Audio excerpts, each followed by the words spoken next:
افسوس کہ آج یہی ظلم ہم سوڈان میں دیکھ رہے ہیں، جہاں طاقت، سیاست اور ضد نے انسانیت کا گلا گھونٹ دیا ہے۔ وہ شہر جو کبھی امن و محبت کی علامت تھے، آج ملبے اور خون میں ڈوبے ہوئے ہیں۔ بسم اللہ الرحمن الرحیم۔ السلام علیکم ورحمۃ اللہ وبرکاتہ۔ دنیا کی تاریخ ظلم و ستم سے بھری ہوئی ہے، مگر اللہ رب العزت نے انسان کو جو سب سے بڑی نعمت دی وہ ہے زندگی، اور قرآن کریم نے اس زندگی کی حرمت کو اس انداز میں بیان کیا جو کسی اور آیت میں نہیں۔ اللہ تعالیٰ فرماتا ہے، من قتل نفسا بغیر نفس او فساد فی الارض فکأنما قتل الناس جمیعا، جس نے کسی ایک بے گناہ انسان کو قتل کیا گویا اس نے پوری انسانیت کو قتل کر دیا۔ یہ آیت بتاتی ہے کہ انسانی جان صرف ایک فرد کی نہیں بلکہ پوری انسانیت کی نمائندہ ہے، اور جو ایک جان کی حرمت توڑتا ہے وہ گویا انسانیت پر حملہ کرتا ہے۔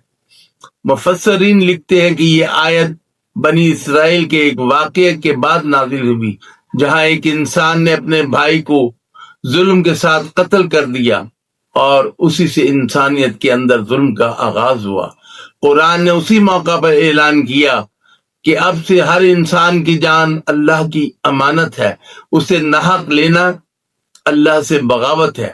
تفسیر ابن کثیر میں آتا ہے، یہ آیت اس بات کی تعلیم دیتی ہے کہ جو کسی بے گناہ کی جان لیتا ہے وہ گویا تمام انسانوں کے دشمنوں میں شمار ہوتا ہے۔ سوڈان کا المیہ۔ افسوس کہ آج یہی ظلم ہم سوڈان میں دیکھ رہے ہیں، جہاں طاقت، سیاست اور ضد نے انسانیت کا گلا گھونٹ دیا ہے۔ ایک طرف سوڈانی فوج یعنی SAF کے سربراہ جنرل عبد الفتاح البرہان ہے، اور دوسری طرف ریپڈ سپورٹ فورسز یعنی RSF کے سربراہ جنرل محمد حمدان حمیدی، دونوں نے ملک کو بہتر بنانے کا وعدہ کیا، مگر اقتدار کی جنگ میں بے شمار بے گناہ لوگ مارے جا رہے ہیں۔ دارفور، الفاشر، نیالا، وہ شہر جو کبھی امن و محبت کی علامت تھے، آج ملبے اور خون میں ڈوبے ہوئے ہیں۔ یہ صرف سوڈان کا مسئلہ نہیں، یہ ایک سوال ہے پوری دنیا کے لیے کہ جب انسان کو طاقت مل جائے تو کیا وہ اس طاقت سے انصاف کرے گا یا ظلم؟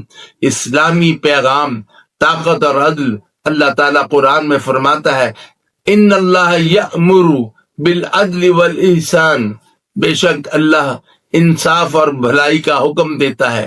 طاقت اللہ کی امانت ہے، جو طاقت کے نشے میں ظلم کرے وہ دراصل اللہ کی نعمت کا شکر ادا نہیں کرتا بلکہ ناشکری کرتا ہے۔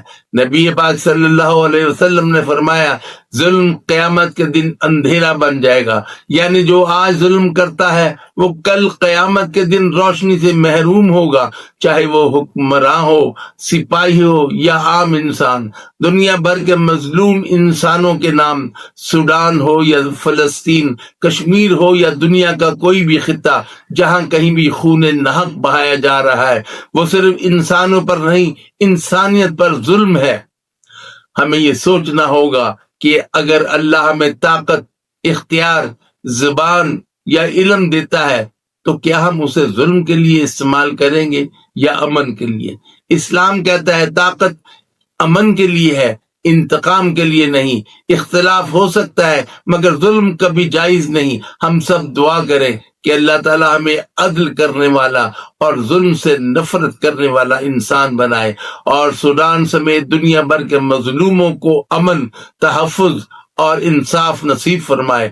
یاد رکھو، ایک انسان کا قتل پوری انسانیت کا قتل ہے، اور ایک انسان کی جان بچانا پوری انسانیت کو بچانا ہے۔ اللہ ہمیں ظلم سے بچائے اور انسانیت کی حرمت قائم رکھنے کی توفیق عطا فرمائے۔ آمین۔